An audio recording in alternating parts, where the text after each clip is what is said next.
Welcome to Conversations. My name is Suresh Kochattil. Delimitation is a hot topic these days. Ask any politician down south or down north or up north and down south, they all have the same opinion about delimitation. Of course, the opinions vary from DMK in the south to Samajwadi Party in the north to RJD and of course BJP. But what is delimitation all about and how does it impact the electoral fortunes of the major parties in our country? The last delimitation technically was done in 1971. After the 1971 census, that's what I meant. But since then, we don't have anything done because 76 is when it actually happened, delimitation. But since then, it has been frozen at 530 odd seats. But today, India's population has changed dramatically. Some states have done well in reducing the population, others have not done so. So there is this debate as to who should be punished and who should be rewarded. To speak about all that and more, we have with us one of India's best political analysts, Giridhar Mamidi ji, and he will try and kind of have a conversation with him to understand where this all is leading up to. Welcome, sir. Namaskar. Namaste, Suresh ji. Namaste. So, Giridhar ji, to put it in a layman's language, there is a country, there is a population, then there is a voting population, and there are set number of constituencies. Of course, when we started, I remember when I was reading about when we became independent, and after that, when we became a republic, the number of seats were slightly less than what we had right now, and then it kept increasing, and 76 is when it finally stopped. And after that, somebody developed a cold feet; they didn't want to take it up further. But now the issue is back on the front burner, and we don't know what will really happen, whether we'll wait for the census of 2025-26 to happen, and then the delimitation is coming up. But just take us through that route about what you feel is right or wrong about delimitation. Suresh, thanks for inviting me for this chat. First, I'm not too sure whether we got independence in 1947. Let me start. Okay. I tend to call it transfer of power because Lord Mountbatten transferred power from right hand to left hand. Right. He was Governor General reporting to the Queen on 14th of August. Again, he was Governor General of so-called, quote-unquote, independent India, reporting to Queen again. Because a dominion state was created. That's correct. I remember that. Right. So, let's call it Swapalana. Right. We just had our flag instead of the Union Jack. And then on 26th January 1950, we got a constitution. Yes. But did we get independence? $1 billion question. Because when we are talking about census, when we are talking about delimitations, when we are talking about electoral system, this is just verbatim copied from the British system. Yes, sir. So in UK, at least in those days, of course, today it's a different world there in UK as well. After this illegal immigrations and what have you. There also now they have significant challenges, and officially I think a couple of years back UK's population, Christian population has gone below 50%. I was hearing a report yesterday about something happening in Bradford where the population, the whites have drastically come down and the Pakistani population has exploded like anything. Anyway, absolutely. So let's assume in 45, 47 in those days when Winston Churchill was contesting or Clement Attlee won. Those days, at least the demography was predominantly Anglo-Saxon, white Protestant population across the country, right? No difference. Including Northern Ireland, they were also Protestant. Maybe they have slight language, nuances. Maybe the way they pronounce it slightly different, but more or less they were all the same. So, what are they contesting for? The population is same. It's just that should the economy be run by the government or by the market forces. That's the only difference. Whether Tories or Whigs, except this, they don't have any other difference, right? So, if that formula is applied onto an extremely diverse nation like Bharat, then it's going to cause problems. Not just, we have diversity in every state, we have diversity in every village. True. Right? You have demographic changes, demographic differences. You have migrants. I mean, migrations happen. For instance, Marwadis you see in Kerala to Kanyakumari to Nagaland, you find Marwadis everywhere. That's true. Right? Same thing with Punjabis. Same thing with, maybe people from South, Tamilians, Telugu, Malayali, Kannada. You see in North, almost every major industry, these guys are there. Correct. So every village we are having a diverse kind of a population. Second, there are some sections of a country went completely unrepresented in the model of electoral system that we adopted. Let's take a few examples. Let's look at, what did British do? British chopped off certain homogeneous populations and created these two countries, right? Pakistan and Bharat. Bengalis were cut, Kashmiris are cut, Punjabis are cut, but the only state which was not cut was Sindh. 100% of Sindh was given to the Pakistan. So what has happened? There is a huge significant population of Hindus in Sindh. They are now, they're all settled in various parts of the country. They go completely unrepresented. There's no representation for them anywhere. Correct. Look at the Kashmiri Hindus, right? Especially post 90s when they're displaced. Today they can't even elect a single, municipal councillor or, their population is so completely dispersed. A whole bunch of people are going unrepresented. Look at Gorkhas. You made them part of West Bengal. What say do they have in West Bengal Assembly? That's true. Right? They kept on asking for a separate state for so long a time, nobody considered it. Right? And SS Ahluwalia ji was winning there. He doesn't belong there. Gorkhaland. Yeah, and he used to win from there. You can imagine, they form a significant backbone of our army, Gorkhas. So should you not give them certain representation? Same, it goes in every parts of the country. For instance, in Telugu states, you decided everybody is going to be a Telugu guy, right? But not the case. You have Gonds, you have Lambadas, you have so many other representations. They are getting unrepresented. But what did you do? You gave 2 seats in your upper house at least as a nominated positions for Anglo-Indians. Who are Anglo-Indians? They are Indians. That's it. Period. If you are an Indian, you are an Indian. And end of story, right? Even Mughals were, we can say, kind of Turkic Indians, right? Correct. They came from there. Saif Ali Khan's their forefathers came from Afghanistan. So you should call him Afghan Indian, right? So this is nonsense. That's how your electoral system, your people representation was devised at that time. Then came another nonsense called language-based state reorganization. Leave out the cow belt, Hindi-speaking belt. The rest of it, you said one language, one state, right? Correct. Odisha is one single state. Maharashtra, Marathi-speaking is one state. And of course, the rest of the states in the south. Then suddenly you wake up in 2014 and split a Telugu state into 2, Telangana and Andhra, right? Why hasn't that happened to Karnataka? Why hasn't that happened to Maharashtra? Right? True. Maharashtra is a much larger state compared to the United Andhra Pradesh. So it has been an ad hoc approach. So what has happened in the last 70 and odd years is a certain power centers have been created based on language, regionalism, and some purported injustice done to people, right? All these things happened over a period of time. The original idea was for every 10 lakhs you have an MP. Correct. And today where are we? Look at Malkajgiri. Close to 40 lakh people are there in one constituency, whereas in Ladakh less than 1.5 lakhs. Both are sitting and voting, have the same voting right in parliament. Is this representative? People are not getting the justice. That is what you mean. They're not getting represented. They don't have their voice heard in your parliament, in your assemblies, for the quantum of population they have. So for our country, which is extremely diverse and we celebrate our diversity, you should have had a different electoral system altogether.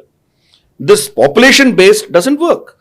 As I said, it works perfectly in a homogeneous society like UK, where every constituency you have white, Anglo-Saxon, Protestant population. So it's very easy for them.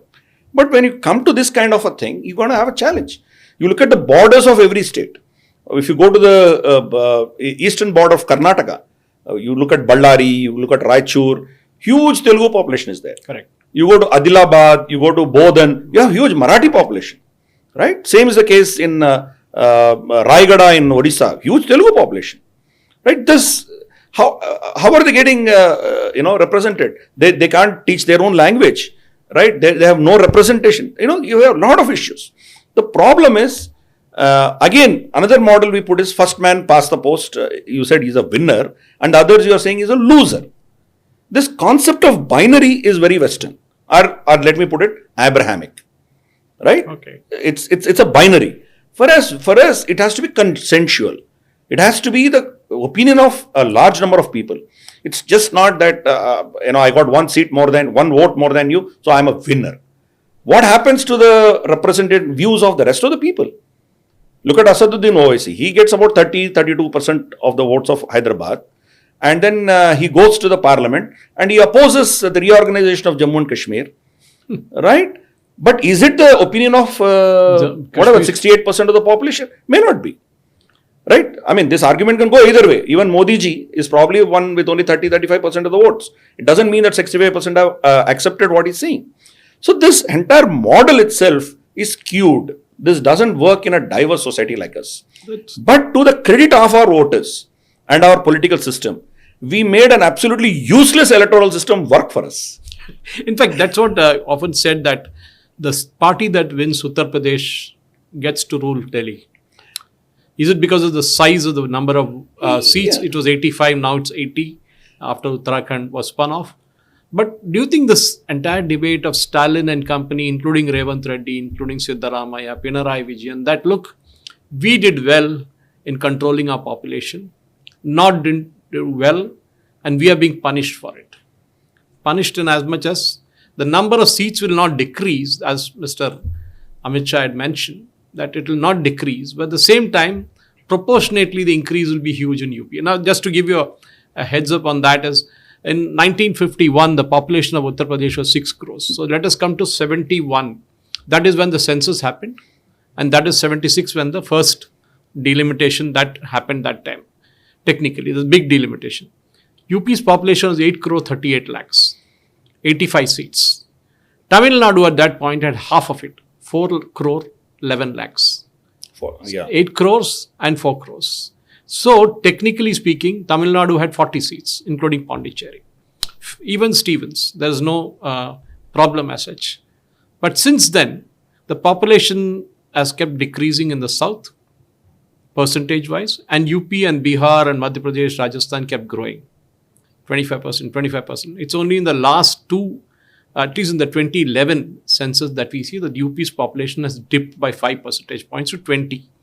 And if you take UP's population presently at 22 crores, UP is seen further dip by another 10% to 10% now. So UP's growth, decadal growth is 10% ending in 22. Anyway, that census has not happened. So we are not having the final figures. But if you go by the voter list and other things, and if you extrapolate those figures, UP is also controlled, but not as much as South did. Your argument has been that, look, South has done well. Why punish them? See, if somebody brushes out what Stalin is saying, what Siddaramaiah or Revant Reddy is saying, then we are being a little unfair to them. They have concerns, right? They may politicize it, right? For political rhetoric and other things could be there. But there is a genuine concern they have that they will go under, the representation percentage would go down in the overall scheme of the country. And people who are not behaving responsibly in terms of the HDI index, right? Your Human Development Index, which is the way you control your population, which is the way you, grew in your economic perspective. So many parameters, right? Your health, nutrition, mother's health, child health, the ability to grow your food. So many parameters are there. If you look at all these parameters, what happened is that South really did better than the North. In fact, I'm looking at some of the figures that you had sent me, and the darks and the reds and the blues. I'm sure our editors can pull in those graphs later. But when you look at South, the total fertility ratio, which is something that you passionately argue about, saying that that is what we need to look at as one of the main parameters, not just the population per se, has been very low in the South, except for a couple of districts here and there. We have crossed the point of no return in some cases. Yeah. Which is a replacement ratio, which means the number of people are dying and the number of people are being born. That is also gone now. We are dipping drastically. But India's population is still at 140 crores, bigger than China. Why do you think that entire thing about Stalin's argument or the argument of other politicians that, look, don't kind of reward people who have not done well? You might also take the example of the GDP, the state GDP, the per capita income and all that.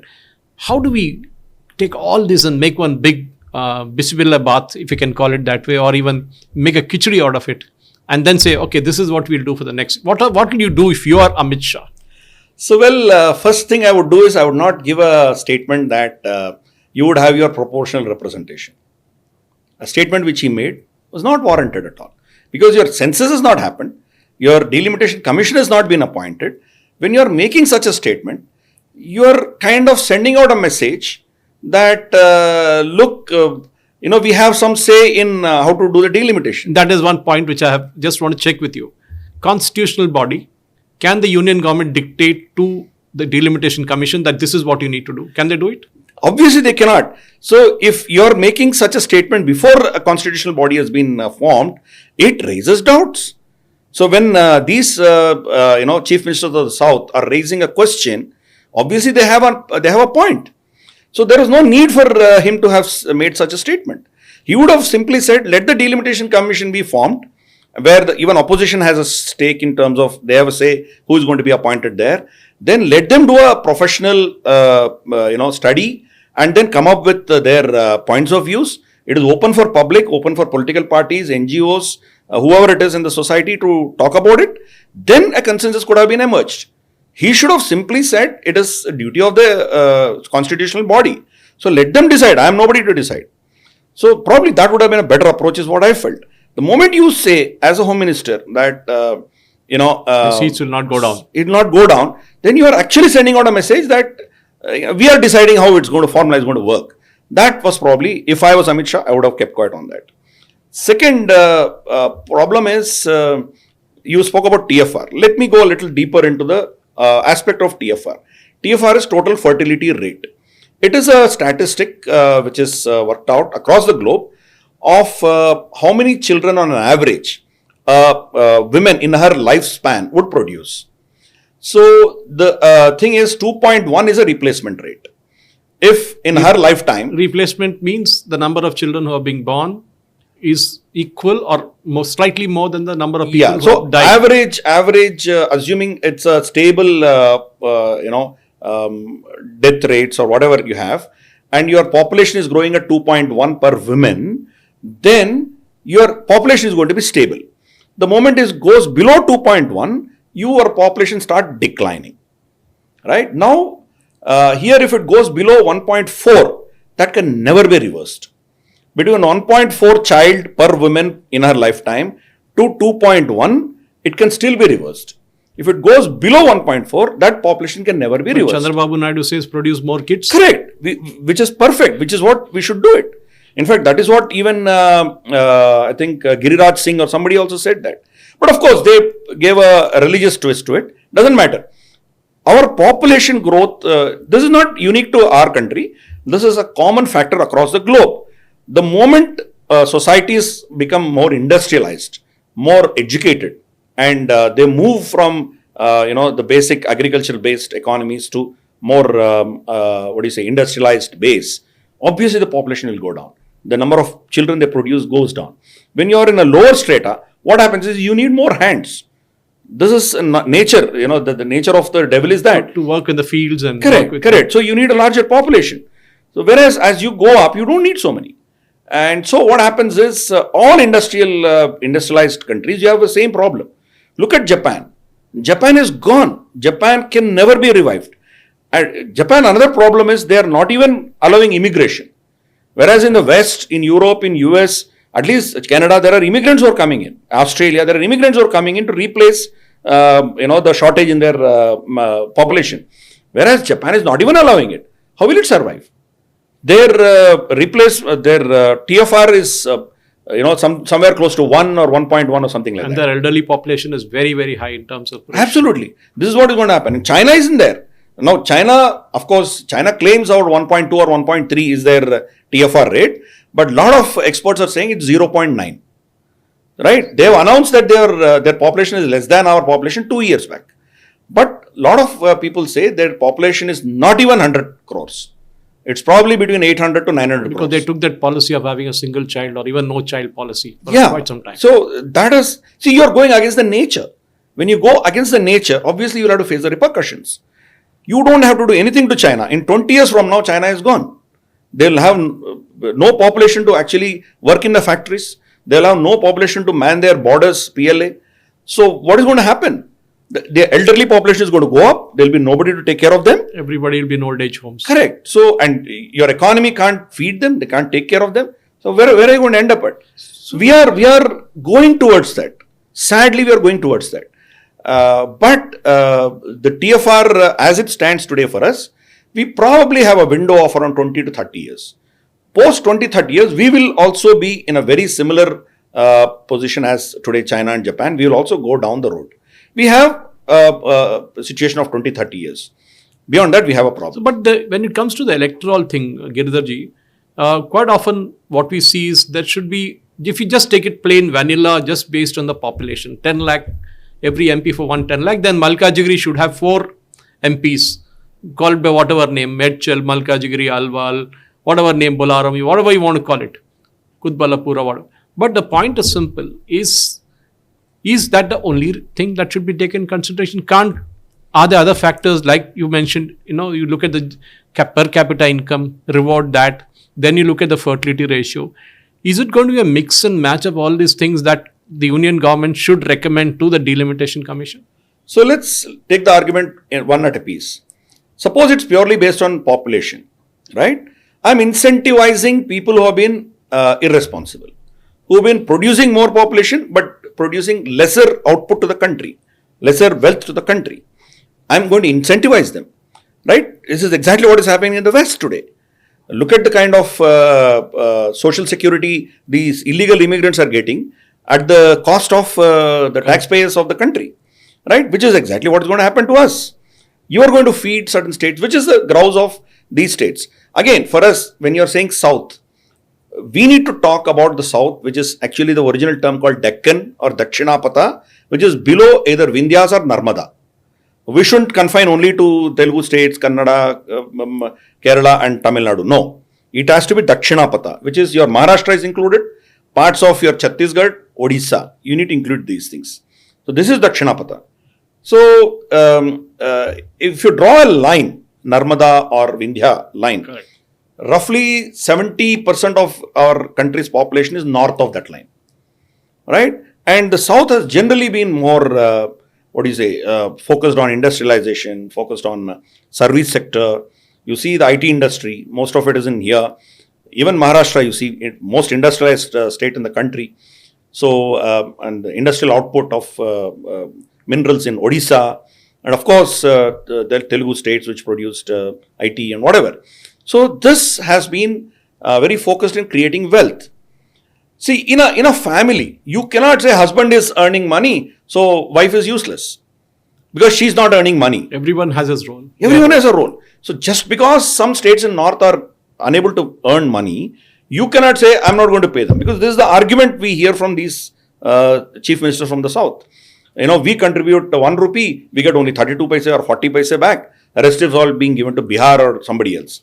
This is a lousy argument. In a family, it's a family.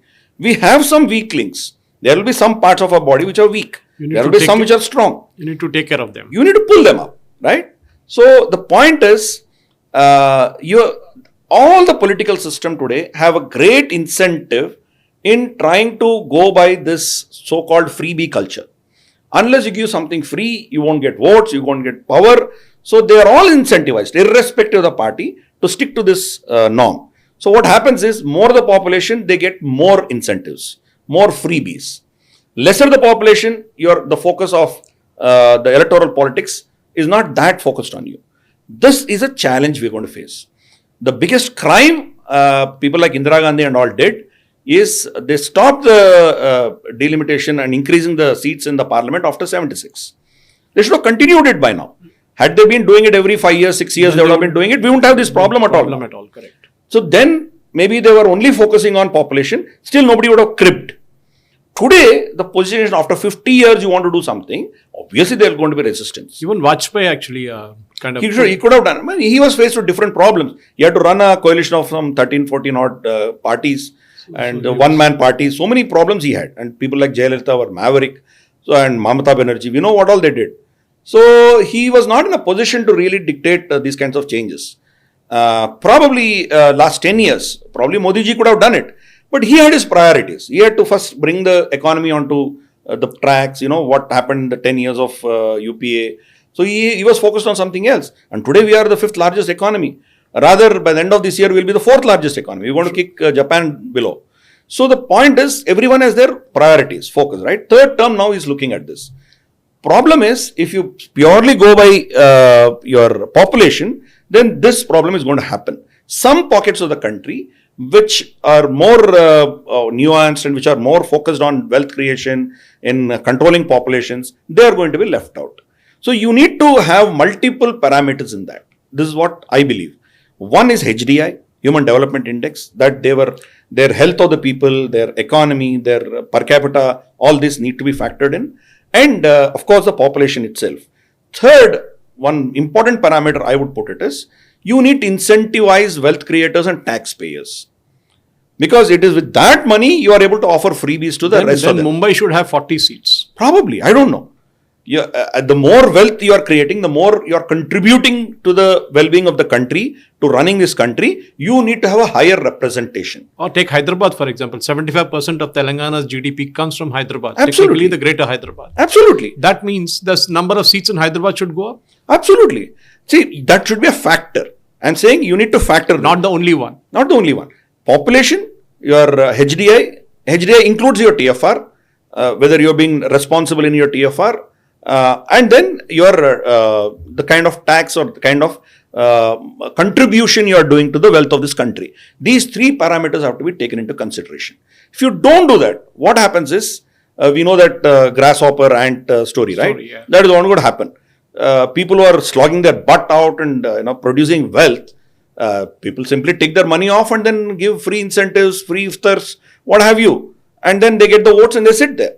What happens to the incentive for people to really work? So today, look at the kind of freebies that any party or any government, whether state or center, has provided. Till from the time you're getting married till the death of your grandchild, everything is taken care by some freebie or not. Correct. Right? So, where is the incentive for people to work? The free food scheme or whatever Sonia Gandhi introduced in UPA, why should people go and work in the farms? That's what. Just sit there and the government has to give food at your doorstep. One of the Supreme Court judges remarked that in his family that they can't find people to work in the fields. Yeah. But Giridhar, when you look at the bigger picture, because this is all about politics, end of the day. Okay, let's be very clear about it. Stalin has his own axe to grind. He feels that if UP gets more seats, if Bihar gets more seats, and the northern belt gets more seats, BJP has a better chance of winning there. So, the so-called India Alliance or even his friends will never be able to come to power. My question, I would flip the other way around. If the performance of 2024 is repeated in UP, that means Congress has a better chance, isn't it? Why is the Congress stuck between the rock and the hard place? Because you see hardly any comment is coming from the Congress in this regard. Just day before yesterday, Samajwadi Party chief Akhilesh Yadav made a statement saying he stands by Stalin. Tejashwi Yadav says nothing doing, we should have delimitation, Bihar should get more seats. Is it the confidence that I can win those seats that makes them say this? So, again, it boils down to the same question again. The way this country has been, organized in terms of states. Sureshji, if you go back into our history, take last 5,000, 7,000, 10,000 years, whatever parameter you want to fix. We never, ever had one administrative setup for one language. It never was there. For instance, take your own state of Kerala. Correct. Kerala had 3 kingdoms, as recent as whatever before the merger with the Indian Union, right? Look at ours, look at Kakatiyas. They had part of Maratha, Kannada, Odisha, Tamil, they had everything under them. Look at Cholas. They went right up to Bengal and where not, right? Show me one kingdom which had the whole of a particular language in them. We never had it. So it was always multilingual. Maybe Marathas? No. They also went to Tamil Nadu. No, they went. Tamil Nadu, you see Tanjavuru and all. In Karnataka, part of northern, that's a dispute of Belagaum and all. We know what's happening there. So it is always that. It's always a mixture of all these things, right? when this concept of linguistic states were formed, that sowed the seeds of separatism. Now, look at the Kannada movement, look at the Tamilian movement. All these have come up because of all these things. So the rest of it is all politics. What Stalin is doing is just mere politics. The language issue is not there in Telugu states, but it is very much there in Kannada states, right, and Tamil Nadu. Here, because one language is split into two states, probably it is not as strong. It is more of a family and perceived injustice or whatnot. Show me one state in this country who is not having some grouse or other. Everybody has. Everybody has some grouse, right? So it's not unique to Telangana or unique to somebody else. This is common everywhere. It's a political move that you exploit that particular so-called depravity or whatever shortcomings and then create a certain movement. The point is, all our argument is based on a presupposition that the existing state should continue, right? When you are saying it's a federation or whatever you're talking about, where are the states? There are no states. The states are at the whims and fancies of the center, right? Uttar Pradesh under Mayawati passed a resolution, please break up my state into 6 states. Bundelkhand and everything else. Whatever, Harita Pradesh or whatever. She gave some list. It makes sense, isn't it? I mean, administering a state like Uttar Pradesh, 6 European countries put together? Yeah, see, but my point is, it's a larger picture. She proposed to bifurcate it, whereas the center rejected it. They did not bifurcate. The state of Andhra Pradesh passed a resolution, don't break us. And we broke it. We broke it. Right? And the state of Jammu and Kashmir, Ladakh never asked for a union. Of course, Ladakh asked for a union territory status. Jammu and Kashmir never asked for it. You degraded them and made them into union territory. Who has the powers? Center has every power. They can make, break, they can do whatever. They can do all kinds of khichdi. Right? And is there some logic? Is there consistency in the way they are doing it? No. Look at Yanam, which is near Kakinada. Why should it be voting for Pondicherry? It was a French territory at one time. Why? What for? Why can't it be part of Kakinada? Done away with it. Why do you need Pondicherry to be different? Why can't it be part of Tamil Nadu? Mahi in Kerala is a part of Pondicherry. Yeah, and look at Daman and Diu. They are in Gujarat. Why should it be part of Goa? So my point is, because of this is all done 75 years back or whatever it is. Now is the time for us to relook at the way we're going to organize our country. I come to that. You're saying that before delimitation, split the states into smaller units? Absolutely. We need to do state reorganization first. Come up with some formulas. For instance, Gautam Desiraju Garu is a Kannada man. He has brought out a book. Correct. He's the same gentleman. He's written a book called Bharat India 2.0. Right? His videos are also available and I really appreciate the way he thought about it. So his logic, his argument is, we have roughly 150 crore population, roughly, right? Give or take this way or that. 150 population. He says, create a state for every 2 crores. But then your cost will go up dramatically, isn't it? You need a chief minister, you need a governor, you need assembly and what not. Fair enough. The point is, while administration costs could technically be looking a little heavy, but your service delivery, your representation increases significantly. Then this problem will not be there. Today, if Yogi Adityanath goes to Delhi and if, let's say, Chief Minister of Pondicherry goes there, who gets more respect? Obviously. So in this situation where you have 75 states with 2 crore population, everybody is equal. So if 2 chief ministers go there, both are on equal footing in Delhi. And the prime minister or whoever is going to be the ruling at the center, they cannot be like what you said, it cannot be UP who's going to decide a prime minister. It's it's actually the will of so many individual states collectively represents in whoever is going to rule from Delhi. It will not be dictated by Bihar and UP alone. Then the people like Stalin or anybody cannot have any grouse. Because even Tamil Nadu will split into probably 3 or 4 states. That is where the opposition is going to come. As we close this conversation, Giridharji, delimitation in terms of you saying break the states, maybe that's a far cry. It may not happen because you know how India functions. But more importantly, when you look at this bag of things that you mentioned, your HDI, your TFR, and then your population, and maybe something else. Do you think we need to mix and match percentage of each of these and then go ahead and do the delimitation? Yeah, of course, we need to do something like that. But like what I said, when a tumor is growing inside and before it turns malignant, before it becomes a cancer, you need to first address that.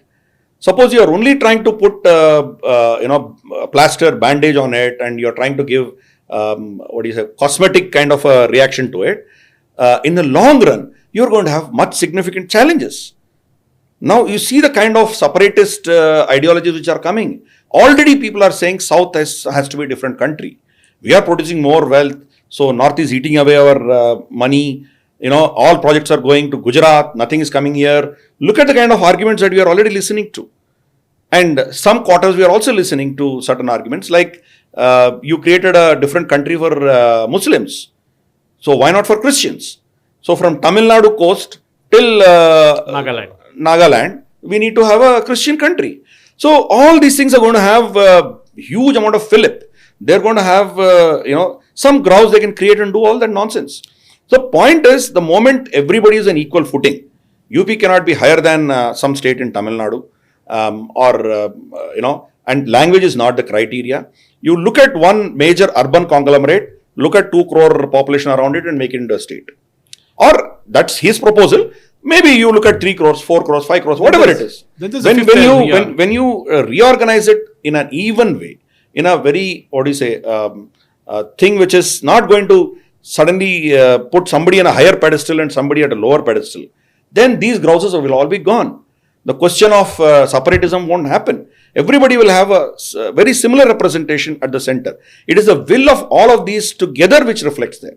Nobody can claim that I can be a chief minister, I can be a prime minister if I can win 2 states. That is gone. So we need to, that is his proposal. All I'm saying is one needs to look at the reorganization first. We need to reorganize our country for a long-term survival, long-term existence. These, fissures that we have, they can go into deep canyons. We should stop it now. Second, yes, we need to look at other parameters, just not population. It could be HDI, it could be your contribution to the exchequer, and these parameters. We need to look at it. And then South cannot survive on its own if it doesn't have the support of the North. North cannot survive on its own if it doesn't have a support of the South. People migrate from here to there also. The number of Keralites who work outside Kerala are more than the population of half the population of Kerala. Absolutely. Not just that. After the partition, we are suffering and the partitioned parts are also suffering. It's like you're cutting off blood supply to one part of your body. If you go and see the entire industries, the headquarters were all in Kolkata, whereas the producing jute fields were all in today's Bangladesh. So once you cut that off, neither Bangladesh could flourish nor Calcutta. See, Kolkata declined after that. Where are we today? Same thing in West Pakistan also. The industrial belt of Punjab was split in such a way that, they could do nothing about it. Look at the way Sindh has gone. Look at the way water crisis they have.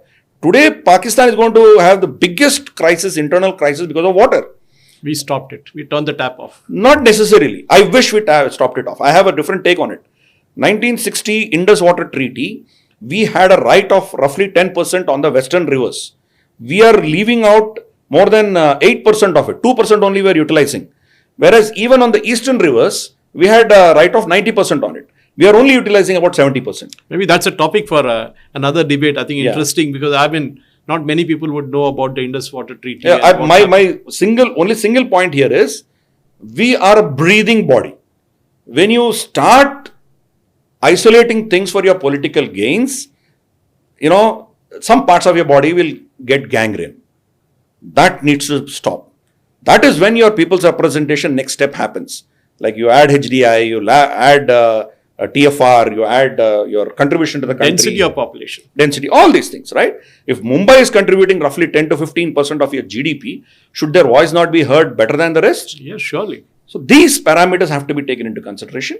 I don't think we have a magic wand, but a team of concerned experts should sit together, come out with a formula. You could call it khichdi or you could come with some formula which respects and accepts the diversity of this country and gives equal representation to all the parts of the country which are otherwise either less represented or not represented. All I know is that Modi ji has managed 830 odd seats in the new Lok Sabha, in the new building that has been built and where the parliament is now functioning.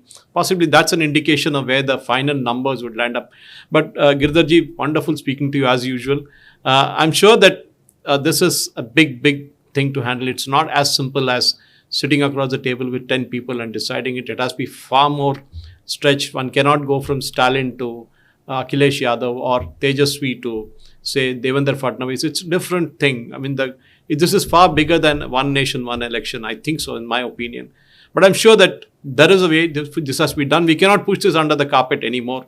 As they say, have it in 2056. You are just postponing the inevitable. That's what is going to happen. I think that way you have given wonderful suggestions. Let us look at it. Let us debate as we go along. Ladies and gentlemen, that was Giridhar Mamidi ji in conversation with me. And I'm sure most of you would have found a lot of elements from this worth talking about. Do let us know by way of comments as to what you liked about in this debate. And of course, keep watching for more of this. Thank you for watching. Jai Hind.